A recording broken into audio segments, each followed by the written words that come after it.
பிறந்த அந்த உள்ளத்தில் இருக்கு. உண்மையான சமாதானம் எங்கே இருக்கு?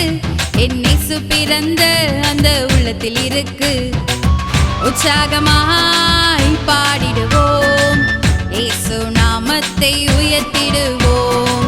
உற்சாகமாய் பாடிடுவோம், இயேசு நாமத்தை உயர்த்திடுவோம்.